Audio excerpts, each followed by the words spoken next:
let's dive into the big story of the day, which of course is Nancy Pelosi under the cloak of darkness, landing in Taipei, Taiwan, under the cloak of darkness at Taipei Airport. Now, what was interesting about this arrival is as she was flying in there, they had camouflaged anti-aircraft defense missiles under camouflage that they pulled off to make sure that she was protected. They will not talk about the landing, how many other military aircraft were circling and supporting her upon landing, but hundreds of thousands of people watched her plane on this flight radar app, Flight Radar 24. Which is just the strangest turn of events, right? Because if people can see your flight path live, then why not confirm that you were going there hours before you take off, right? And why leave it off of your itinerary? Why so cagey about it and then just show up? Because we can see you. And they know it. Chinese military, Chinese intelligence, they know you're coming. Right. Right. This isn't a mystery to them, right? And she's posing for all sorts of photo opportunities with politicians in Taiwan. Just moments ago, as soon as she got off the plane, she posted a tweet saying, "Our visit reiterates that America stands with Taiwan, a robust, vibrant democracy, and our important partner in the Indo-Pacific," which I guess, we've been trying to figure out. We've had this conversation for weeks now. Why is she going there? I guess. If anyone knows in our chat room, please let us know in the comments below. Why in the hell would Nancy Pelosi go to Taiwan? For her Insta. Basically, that's why all of us travel, right? Is to put it on our social media. I guess taking selfies at the Grand Canyon. But President Biden said, this is not a good idea. We should not do this. The military said we should not do this. You should not be doing this. Unbelievably though, hundreds of thousands of people watching this flight tracker app this afternoon brought this servers almost to a screeching halt because so many people were watching this one airplane landing there when she in the middle of the night, by the way. And so we actually have an update because right now in the middle of the night now, some breaking news just a few minutes ago is that in fact, the ambassador, my Safari is not coming up here. The ambassador for, the middle of the night local time, but China has announced that the foreign ministry has summoned the U.S. ambassador to China, Nicholas Burns, in order to protest Pelosi's landing in Taiwan. This happened just moments ago. So everyone's asleep mostly, but not, where she's due with Tsai Ing-wen in the morning. So going to meet with the Taiwanese president in the morning. And they are upset about this. According to the readout, this is a state-run alert that just came through. China's vice foreign minister, Xi Feng, summoned U.S. Ambassador of China, Nicholas Burns, overnight to protest the arrival of Nancy Pelosi to Taiwan. I'm not understanding what you're saying. Is that China has called the American ambassador that is currently in China and said, what? You got to get out? Or we're not, that the Chinese side will not sit idly by is what they say. So again, the question is now, what do you mean by called up? This is not, you're saying me saying this. This is not me. I'm giving you the readout from the China foreign minister. This is not me saying this. Okay. But I'm just asking you to clarify since I haven't seen it. So called up, called on the phone and said, I'm pissed about this, or called them and said, you need to leave the embassy. Let me read this again. You guys tell me what you think. But this is a readout from moments ago. In the middle of the night local time, China has announced the foreign ministry has summoned the U.S. ambassador to China, Nicholas Burns. They're asking him, the United States ambassador to China, right, Nicholas Burns from the U.S., summoned him to, I don't know, either on the phone or to the office of Xi Jinping, I don't know, in Beijing. It's a you got some splaining to do type phone call and that you don't want from the Chinese president. Can you imagine, Mr. President, what do I say? I know you didn't want her going to Taiwan, Mr. President. She's here. How do we respond? This is what's really weird about this whole situation right now is that you have this back and forth between the White House, basically, and the House Speaker, Nancy Pelosi. So you have two different avenues unfolding in front of us right now because you have the White House saying, President Biden last week saying, this is not a good idea. The military saying this is not a good idea. And then you have Nancy Pelosi saying, we're going to go anyway and do this. And Poppy in the chat makes a good point. This is all costing U.S. taxpayers, right? Because we have to reinforce military support in that region. Although Kamala Harris told us recently we're already doing that. So, okay, Brian Dodson in our chat says, old news. This literally just happened like a few moments ago. This is not old news. Nancy Pelosi just landed in Taipei. And what's not old news is the protests that unfolded as a result of it as well. So we'll get to those protests in a minute. But Taiwan welcoming, they put out the welcome, they rolled out a bit of the welcome mat. This is a tower. This is the tallest tower in Taipei, as she landed just a few hours ago with the words, Speaker Pelosi, welcome to Taiwan. Here's a look at the tower. She is an elected official. So it is fair for us as Americans to say, did we even want you to go there? Do we support this, right? Because it seems like it will create a lot of conflict. Beyond just posting this tweet and saying that America stands with Taiwan, which again is not official U.S. policy, although lawmakers are working to change that in order to prove that they're tough on China, right? But here's something you won't see in the Western media. This happened this afternoon.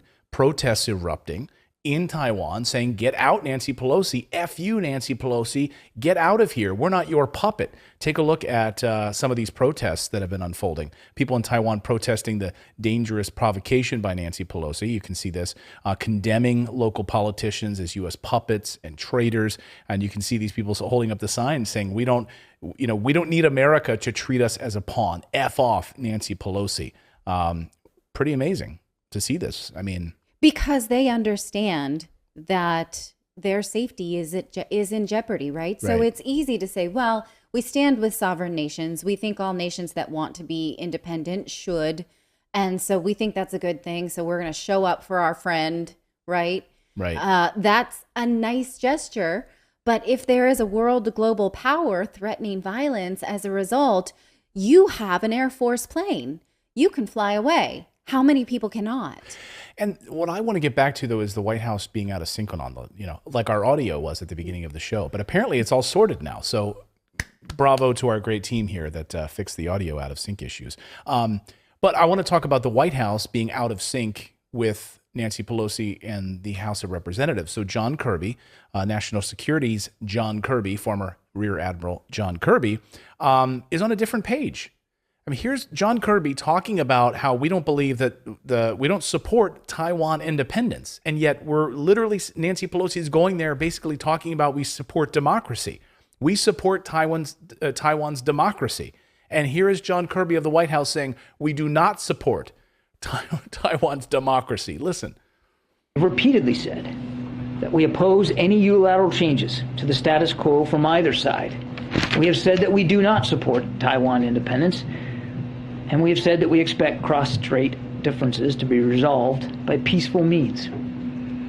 We have communicated this directly to... That's what you're saying, but it's not what you're doing. Right? And it's not even what congressional representatives believe. Now there's a bipartisan bill to rename the makeshift embassy in Washington that is manned by Taiwanese officials a more official embassy. And if I could just skip ahead, there's also lawmakers now supporting this Taiwan Policy Act of 2022, which is currently making its way through Congress.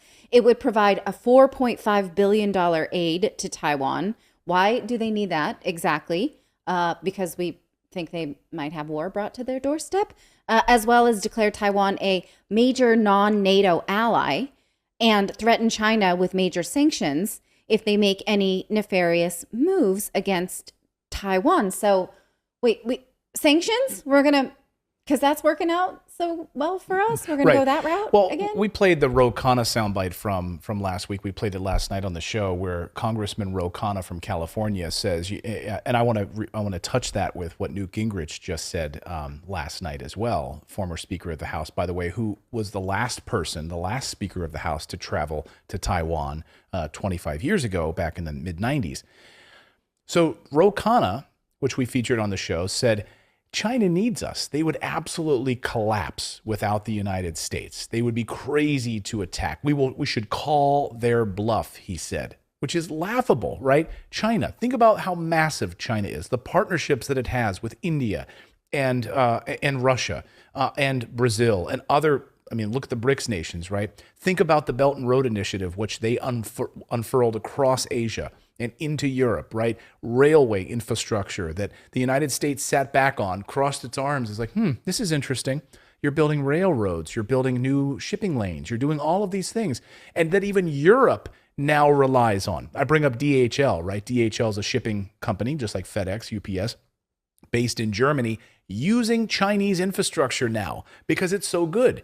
If DHL, a German company, couldn't use China's infrastructure with this Belt and Road Initiative, they would have delays, massive delays for shipping, right? Which we now demand packages in 2 days. It would be pushed back a week or more if they had to go back to their old European infrastructure, which is stunning. Now, Newt Gingrich last night saying the same thing as Ro Khanna. Usually I think Newt Gingrich I've interviewed him many, many times. He's a very smart man. Last night, he said something absolutely ridiculous, echoing Ro Khanna's same comments that China would be crazy to attack us. They absolutely need us. They would collapse without the United States. Are these people insane? I don't understand this rhetoric at all. It's like, okay, maybe they're politicians who just never go to Walmart or use Amazon and realize that everything in their house comes from China, right? I mean, look, here's a small example is that a few years ago, China decided that it would no longer accept plastics from America because China had the capabilities of recycling plastics. The United States does not. What happened? The United States is now buried in its own plastic, cannot recycle it, doesn't have the facilities to do that, right? That's just one little piece of infrastructure that we relied on, outsourced, that we absolutely cannot do on our own. What is it? Only 6% of American plastics are even recycled at all? It's about 5 to 6%. So when you put it in a recycling container, where does it go? It's not being recycled in the United States. Who the hell knows, right? It's like, it's a mystery. The Guardian did a research in London and sort of followed a piece of recycling and realized that it ended up, in some kind of trash. Like, it's a farce. That's a tangent. But at the same time, if that's just one little piece of infrastructure, cannot be sustained when China cuts us off, think about everything else, right? And we talk about here a lot how the economy is so dependent on this whack as Walmart, Amazon, China. These three pieces of the puzzle, which artificially keep prices low for goods in the United States, well, it would just be a disaster. Well, so as expected, China's response has been swift to Nancy Pelosi showing up, of course, kicking off live fire drills. They did that this afternoon. Multiple areas in water surrounding Taiwan. Beijing announced these exercises will continue from the evening of August 2nd, literally having started within the hour that she arrived in Taipei, through the next days. Here are just a few videos over the past few hours of China mobilizing for war. This is Xiamen City with hundreds of tanks moving into position. You can see this. This is unverified footage from social media reports showing mobile ballistic missiles, missile launchers along a rail line as well coming into. This is about 125 miles away from Taiwan. But you can see all these tanks. You can see, look at all of these missiles in line here. You can see all of these anti-ballistic missiles moving in line along the rail lines. And they're mobilizing. And they are absolutely prepared. Now, it could be absolutely, a show of force. Look at the rail lines filled with the military equipment. Could be just as some American politicians are saying, Ro Khanna and others, this is just bluster. This is just bluster. This is just China trying to show that it's strong. Now, what are they going to do? The real question is, well, now what happens? Well, right? Okay, but let's play that out. If it's China trying to show that they're strong, shouldn't we take some stock in that? Right, exactly. I mean, so, okay, like Ro Khanna is like, just call their bluff. Because what are they going to do? Take out a few of our aircraft carriers and just kill a few thousand Americans on board these ships? Let them try it. Let these Americans get shot down. Let's just have some fun with it. I mean, that's literally what they're calling for. The rhetoric right now is at an all-time high, but we're pretending that there are not lives at stake, that it's just kind of a fun game of like, let's take some pictures and see how jealous we can make someone else on social media. That is juvenile. Right. Andy in our chat says one word, propaganda. Right. Where's the propaganda, though, coming from? It's a double-edged propaganda, right? We're hearing it from the United States. You have unison between Republicans and Democrats, like coming together. like kumbaya moment. We can't agree on anything in the United States, but absolutely Lindsey Graham and Bob Menendez of New Jersey, senators coming together, putting together a plan to make sure that we support, Taiwan, and we're anti-China and all of this stuff, pushing for these military drills. We have these military drills this afternoon. Here, China's defense ministry said Tuesday night it's going to conduct a series of targeted military operations to safeguard national sovereignty. In response to Pelosi's visit, it vowed to, quote, resolutely thwart external interference and Taiwan independence separatist attempts. And you can see this map here. This is Taiwan. This is where they're doing the drills in the red boxes, totally surrounded. And of course, China coming out also in the papers saying China vows targeted military actions in response to Pelosi Taiwan visit. Targeted military action. You pointed out earlier, they've already started cyber attacks. Yes, that already has happened within hours of her landing. The president of Taiwan and other military and government websites have experienced a denial of service attack. That's when targeted bots flood the server with requests and those sites go down. China did not take responsibility for those actions, but we do know that the Chinese government has very experienced and sophisticated. They never take responsibility. Well, of course, most governments don't, even though we know that most governments, especially China, the United States, Russia, they all have very sophisticated hackers who can do whatever they want. Liz Wheeler tweeted just a short time ago, this will lead to an invasion of Taiwan. This is her prediction. China was never going to shoot down Pelosi. They don't want war with the United States. China wants to unseat us as a superpower, not mutual destruction. But this will be their excuse to invade Taiwan because U.S. won't stop that invasion. Pray for the people of Taiwan. So she believes this is an invasion of Taiwan is coming. I'd love to hear your comments on this in the chat right now. Let us know. Do you think that Taiwan is invaded by China? Was this always the inevitability? Which seems like a template of exactly what happened in Ukraine, right? The United States can talk a lot of rhetoric about Russian threats, right? And then can support a conflict while not really supporting a conflict. And if she's right, then who loses is just the people of Taiwan, right? So as long as the politicians are smiling for the cameras, we might think that people of Taiwan want this legitimizing visit. But social media would suggest otherwise, that they're afraid. They don't want conflict brought to their land. Did you read the New York Times piece? So Thomas Friedman, who's a warmonger, he wrote an interesting piece in the New York Times, I thought, and a rare New York Times piece that literally calls what she's doing absolutely reckless. Why Nancy Pelosi's visit to Taiwan is utterly reckless, says the New York Times. Can you believe it? This is Thomas Friedman, for crying out loud. Friedman says, quote, I have a lot of respect for House Speaker Nancy Pelosi, but if she does go ahead with a visit to Taiwan this week, which she did, against President Biden's wishes, she will be doing something that is utterly reckless, dangerous, and irresponsible, he says. Nothing good will come of it.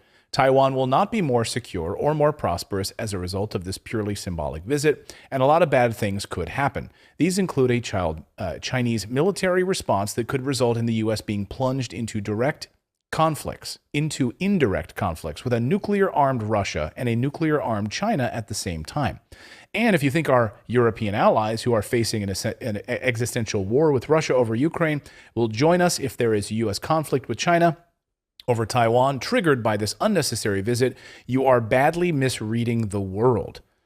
Think about that. Yes. What he's alluding to is that the United States would have overplayed its hand in asking for help in a second war against a global superpower. Another big piece of this is that China provides a lot of drones, right? They build a lot of drones. And so far, publicly, at least from what we know, they have not supplied military assistance to Russia. They've kept their head out of this mess, right? They've kind of stayed away from the Russia-Ukraine conflict.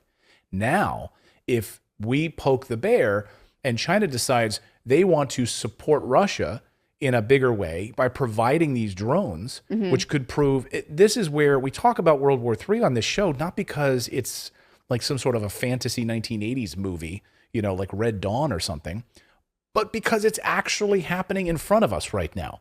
When you have these geopolitical powers moving in concert together, moving and partnering up either secretly or publicly, And then on the battlefield is Ukraine, and Taiwan becomes the next Ukraine, right? People of Taiwan are destroyed because of a NATO-backed proxy war that we want to take on with China. This is what happens. And it's exactly what we all freaked out about when Donald Trump accidentally or on purpose, we don't know, took a call from the Taiwanese president at the time when he was still president-elect. And remember, the rhetoric then was, these are things that wars start over these type of things. You may remember the freak out from the likes of MSNBC and Rachel Maddow. In fact, we have this clip of exactly how serious the media took it when Donald Trump only spoke on the phone. And this does reflect the biggest foreign policy change toward the most populous nation on earth since the 1970s. This conceivably throws a grenade into one of our most carefully built, fragile, important foreign policy relationships, the largest nation on earth.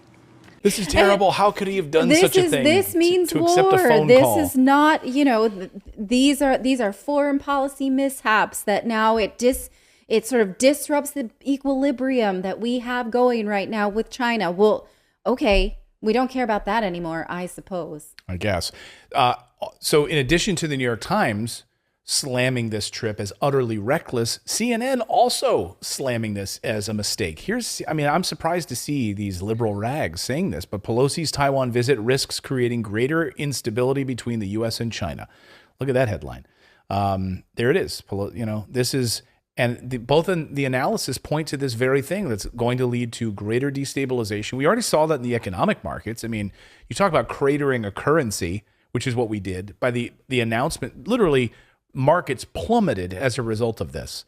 So, how many people's livelihoods did you disrupt for your little visit overnight to meet with the president of Taiwan? Yes. I don't know. We will have to watch for it. Some global policy experts were saying, well, maybe she'll go, but she won't spend the night. Well, she arrived late at night, so clearly she's not going to take a next red-eye flight out of there. But then now the question remains, which we will keep our eye on, what is there to do, right? Besides just take pictures for your social media? Who do you need to meet with? I think that the American taxpayers, and as well as the people of Taiwan, are owed a real explanation of why do such an expensive and dangerous thing. If it's just to talk about climate change policy, which governments have shown that they are shit at, right? Or I don't know. Someone in the chat points out she has some investments there, but then that should not be a taxpayer funded visit. I would like some real answers.